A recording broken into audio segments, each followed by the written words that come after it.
அன்பர்கள் அனைவருக்கும் எனது கனிவான வணக்கங்கள். அஞ்சரை பெட்டியை கொண்டு உடலில் உள்ள நச்சுக்களை நீக்குவது எப்படி அப்படிங்கிறது தான் இந்த பதிவு. நச்சு நீக்க சிகிச்சை. பொதுவாக உடலில் அன்றாடம் நச்சுக்கள் சேர்ந்து கொண்டே இருக்கும், உள்ளும் சரி புறமும் சரி. அப்போது அந்த உள்ளும் புறமும் இருக்கக்கூடிய அந்த நச்சுக்களை நீக்குவதற்கான அடிப்படை வழிமுறைகள் அஞ்சரை பெட்டியை கொண்டு, அதுதான் இந்த பதிவுங்க. பொதுவாக உடலில் உள்ள கழிவுகளை நீக்கக்கூடிய வேலையை முதல் தரமாக செய்வது யாருன்னு பார்த்தீங்கன்னா சிறுநீரகம். அப்போ அந்த சிறுநீரகம்ங்கிறது உடலில் உள்ள நீர்பூதத்தினுடைய வெளிப்பாடு, அதாவது உடலில் உள்ள நீர்பூதத்தினுடைய உறுப்பு. அப்போ அந்த சிறுநீரகம் தான் நீர் வாயிலாக உடலில் உள்ள அடிப்படை கழிவுகள் அனைத்தையும் நீக்குகிறது. அதற்கு அடுத்தபடியாக பெருகுடல்.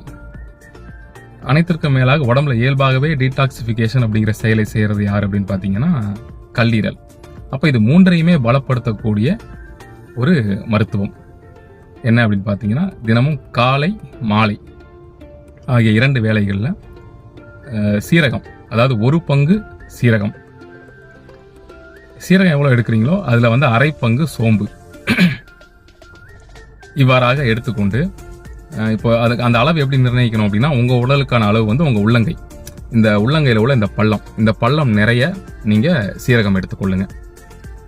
அந்த உள்ளத்தில் இந்த உள்ளங்கை அளவில் பாதி அளவு நீங்கள் சோம்பு எடுத்துக்கொள்ளுங்க.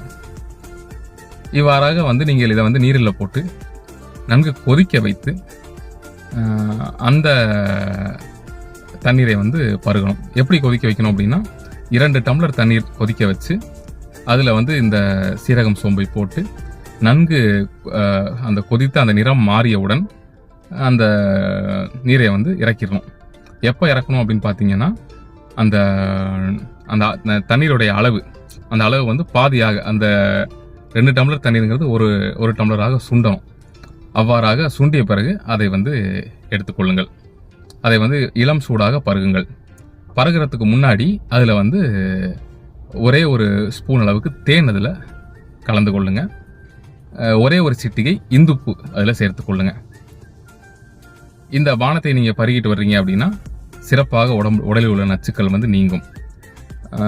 உடலில் அதிகமான சோர்வு சூடு இருப்பவர்கள் இது கூட ஒரு அரை எலுமிச்சம்பழத்தை பிழிந்து கொள்ளலாம். இது உடலில் உள்ள நச்சுக்களை நீக்குவதற்கான மிக எளிமையான மருத்துவம். அதுபோக உடலில் உள்ள உஷ்ணம், இந்த உஷ்ணம்ங்கிறது மிகப்பெரிய கழிவு உடம்புல. அப்போ அந்த உடல் உஷ்ணத்தை நீக்குவதற்கு என்ன வழி அப்படின்னு பார்த்தீங்கன்னா, வெந்தயத்தை தண்ணீரில் ஊற வைத்து அந்த வெந்தயம் ஊறிய தண்ணீரை எடுத்து அதை வைத்து நன்கு முகத்தையும் கண்களையும் கழுவிக்கொள்ளுங்க. அந்த ஊறிய வெந்தயத்தை எடுத்து அரைத்து அந்த பசையை தொப்புள் பகுதி, தொப்புளுக்கு பின்னால் இருக்கக்கூடிய முதுகு பகுதி, உச்சந்தலை, 2 கண்கள், 2 காது மடல்கள், இங்கே இந்த மூக்குடைய இந்த 2 ஓரங்கள், இதிலெல்லாம் தடவிக்கிட்டீங்க அப்படின்னா உங்களுக்கு அந்த உடலுடைய உஷ்ணம் நன்றாகவே நீங்கும். 2 உள்ளங்கை 2 உள்ளங்கால்களையும் தடவிக்கொள்ளலாம். தடவிட்டு ஒரு 10 நிமிஷம் விட்டுட்டு அதுக்கப்புறம் அதை கழுவிக்கிட்டீங்க அப்படின்னா அந்த உடலில் உள்ள உஷ்ண கழிவுகள் எதுவாக இருந்தாலும் நீங்கிவிடும். இனி அடுத்து இதில் இன்னும் நிறைய விஷயங்கள் இருக்குது. 5 இதில் சீர்படுத்த முடியும். உடலில் உள்ள வாதம், பித்தம், கபம் இதையும் இந்த அஞ்சரை பெட்டியை கொண்டே நீங்கள் குணப்படுத்த முடியும்.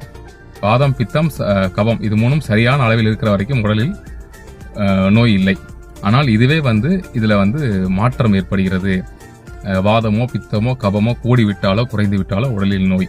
அப்போது இது எப்படி இது மாறினா எப்படி கண்டுபிடிக்கிறது, கண்டுபிடிச்சிட்டா அதை எப்படி நாம சரி செய்யறது, இந்த மாதிரி பல விஷயங்கள் இந்த அஞ்சரை பெட்டி மருத்துவம் வகுப்பில் நீங்கள் பார்க்கறதுக்கு இருக்கிறீங்க. அவசியம் அனைவரும் கலந்து கொண்டு இந்த வகுப்பில் உள்ள அந்த மருத்துவ ஞானத்தை பெற்றுக்கொண்டு, வீட்டுக்கு ஒரு மருத்துவர், ஒவ்வொரு வீட்டுக்கும் ஒரு பாரம்பரிய மருத்துவர் இங்கு தேவை. ஆக அந்த வீட்டுக்கு ஒரு பாரம்பரிய மருத்துவரை உருவாக்கி தாருங்கள் என்று அனைவரையும் அன்போடு கேட்டுக்கொள்கிறேன். மிக்க நன்றி அன்பர்களே.